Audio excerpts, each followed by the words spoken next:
এবার আমি মাংসটা ম্যারিনেশন করে নেব। তার জন্য আমি মাংসটা এই কড়াতে নিয়ে নিলাম।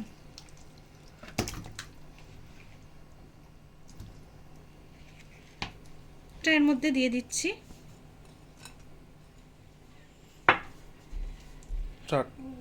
পেঁয়াজ কুচিগুলো দিয়ে দিলাম মাংসের মধ্যে। এবার গুঁড়ো মশলাগুলো দেব। আদা রসুনের পেস্ট দেবো 2 চামচ, আদার পেস্ট দিয়ে দিলাম 2 চামচ, রসুনের পেস্ট দিয়ে দিলাম,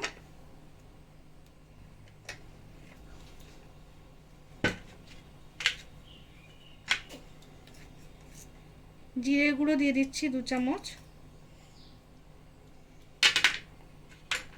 কাশ্মীরি লঙ্কার গুঁড়ো দিলাম 2 চামচ,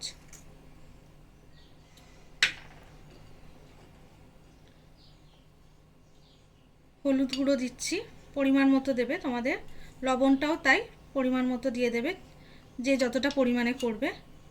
এবার লঙ্কার গুঁড়ো দিয়ে দিচ্ছি 2 চামচ মতো, আর শুকনো খোলায় ভেজে রেখেছিলাম গোটা গরম মশলাটা, সেটাও এর মধ্যে দিয়ে দিচ্ছি 2 চামচ। 100 গ্রাম সর্ষের তেল দিয়ে দিলাম,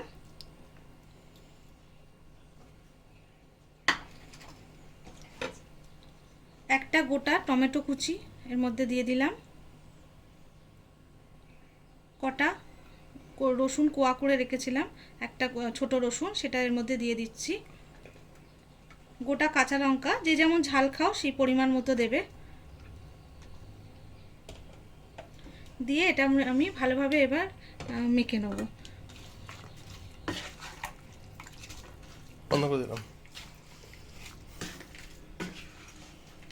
মাখা হয়ে গেছে। এবার আমি মাংসটা 30 মিনিটের জন্য ম্যারিনেশন করতে দিয়ে দিলাম। 30 মিনিট পর ফিরে এলাম, মাংসটা আমাদের ম্যারিনেশন হয়ে গেছে। এবার আমি রান্নার প্রিপারেশনটা দেখাচ্ছি। আমি গ্যাসটা জ্বালিয়ে নিয়েছি, হালকা আছে মাটির হাঁড়িটা আমি বসিয়ে দিয়েছি।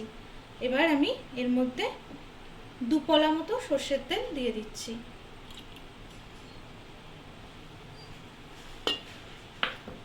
সর্ষের তেলটা চারিদিকে একটু মাখিয়ে নিতে হবে। মনে রাখবেন এটা সবসময় কাঠের জিনিসই ব্যবহার করবেন মাটির হাঁড়িতে রান্নার সময়।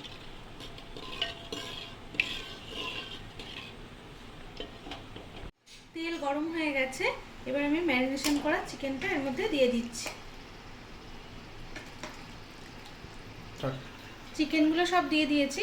এবার আমি দুটো গোটা রসুন ছোট ছোট এর মধ্যে দিয়ে দিচ্ছি, এটা টেস্টটা ভালো হয়, আর একটা গোটা টমেটো এর মধ্যে দিয়ে দিলাম। এবার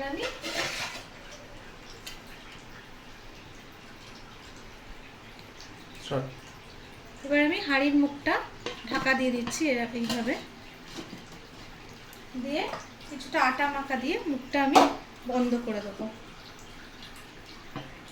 এবার আমি হালকা আছে 40 মিনিটের জন্য আস্তে আস্তে মাংসটা হতে দেবো।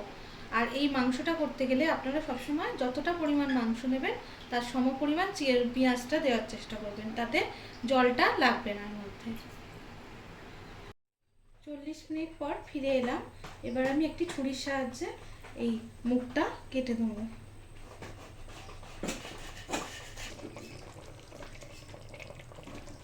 মাংসটা হয়ে গেছে রান্না,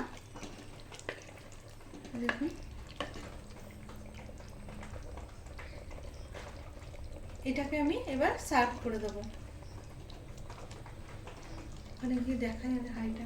দেখুন মাংসটার কি অসাধারণ রং হয়েছে, যেহেতু দমে করা এটা খেতেও খুব সুস্বাদু হয়।